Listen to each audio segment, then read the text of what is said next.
Greetings, and welcome to Arcana Analysis, where we invite you into the Velvet Room to unlock the secrets of the arcanum and the bonds they encompass. On this episode of Arcana Analysis, we'll be exploring the Empress Arcana. The Empress bears the Roman numeral 3 and follows a High Priestess. In tarot reading, the Empress represents a call towards matriarchal power. The appearance of the Empress in a reading is generally a good omen. There is bounty in our future, be it physical, emotional, or otherwise. She may represent caring, feminine figures in our lives, or even the nurturing aspects of our own personality. The Empress is both stable and emotional. We are urged to be in touch with our emotions and creativity, allowing them a barring in our minds while reaping the positive rewards that understanding of ourselves and others brings. In the Persona series, those represented by the Empress tend to be women with power and prestige. These ladies bear an air of mystery and a regal presence, and they tend to take up major roles of responsibility, sometimes roles that include looking out for the people in their lives. Empress links tend to open up mid to late game, despite the Empress's early place in the deck. This can make it difficult to get to know them well, but those who dedicate time to them will see their softer, more maternal sides as they open up about the worries and anxieties they tend to keep hidden. These anxieties are often based on their lack of casual social skills. Empresses can find talking to peers awkward or difficult. Forced political or business relationships are also sometimes examined through their links as well. Most predominantly, Empresses carry a nurturing and caring nature deep within them. They are often core party members in the game, having skills that focus on support with a dash of physical attacks that play into their dominant sides. Now we will take a closer look at the characters under the Empress Arcana. Spoilers for major plot events and social links will follow. Persona 3's Empress, Mitsuru Kirijo, is a core member and the de facto leader of Cease, initially acting as a navigator before joining your party later in the game. Cool and collected, Mitsuru maintains a level head even in the face of danger. It is this maturity and confidence that made her an excellent leading force before Minato's arrival, as well as a perfect choice for Student Council President. Mitsuru's familiarity with these positions of power is likely influenced by her being heiress to the Kirijo Group, a massive, multinational company that exists within the world of Persona. Her lofty social status, as well as her role as a powerful female leader, are a perfect fit for the Empress Arcana. Mitsuru's aloof and unfazed demeanor remains stagnant for most of the game, though this all comes crashing down following the death of her father at the hands of Shuji Ikutsuki.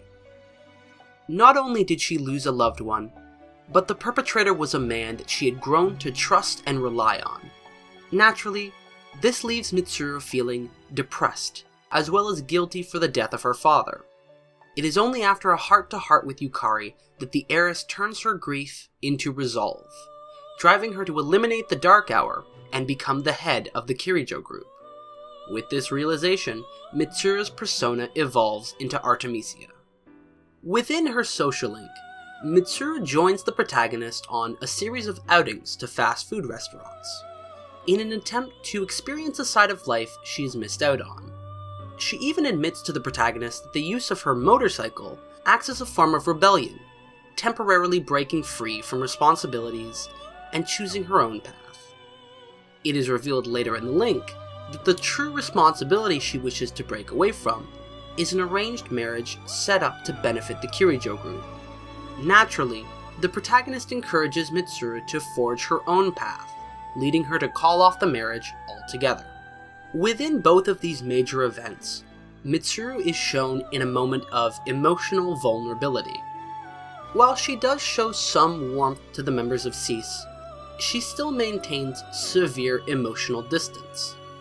She may use this as a means of solidifying her strength in the eyes of her teammates, but in reality, this creates a divide between the two parties, as well as limits her own ability to express her feelings, as well as her worries. Thankfully, in both cases, Mitsuru is shown that being forthcoming about her own fears and insecurities doesn't make her weak. In fact, it shows that she is much stronger than even she realizes. This effect is demonstrated quite well in the evolution of her persona. Mitsuru's original persona, Penthesilea, is shown wearing a muted blue shirt with a minimalistic piece of silver armor on his torso, alongside a traditional knight's helmet. Despite the design clearly suggesting that this is a feminine persona, the overall outfit is not unlike that of a gentleman knight. When her persona evolves into Artemisia, the design shows a more bold presentation of femininity and strength.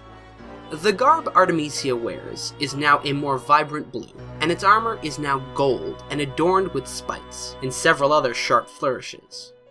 Instead of hiding its entire face, this persona now wears a red, beaked mask, showing fierceness without compromising identity. Margaret serves as the calm and collected Velvet Room attendant of Persona 4, as well as the Empress social link. She carries herself with poise and elegance, but isn't afraid to flirt a little bit and flaunt her feminine side. Margaret initially keeps herself distant and professional, only interacting with the protagonist in a business-like manner whilst fusing personas and predicting weather effects. It's only after a chance meeting between the two of them alone in the Velvet Room that she begins to interact with him on a more personal level. Margaret initially asks him to leave and return when Igor is present, but quickly changes her mind, citing that the Velvet Room is linked to the visitor's fate, and as such, their meeting could not be a simple mistake. From here, her social link begins. Like all Velvet Room attendants, Margaret requests a series of fusions within her link. Unlike in the cases of Elizabeth or the twins, the protagonist is not awarded with any extra scenes. Instead, each completion is followed by unique dialogue that allows the player to get to know this Empress a little better.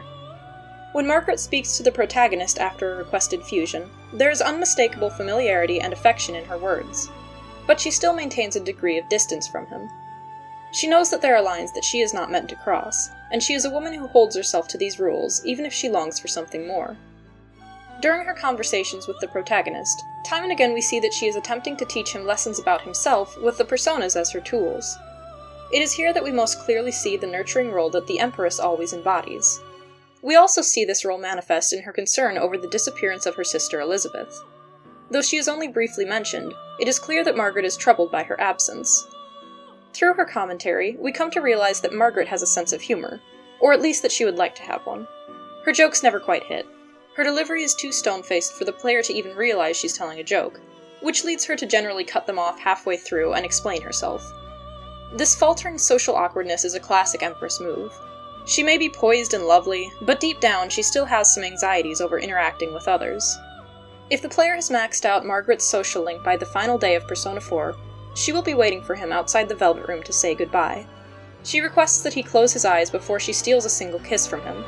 There's an air of sadness and guilt surrounding her as she bids him farewell, explaining herself by repeating what she told him at the beginning of her link. The heart is shaken more by a single action than by 1,000 words. Despite her clear feelings for the protagonist, she refuses to allow herself anything more than this, returning to the Velvet Room dutifully after their final encounter. Haru Okumura is Persona 5's Empress, as well as one of the last party members to join the Phantom Thieves.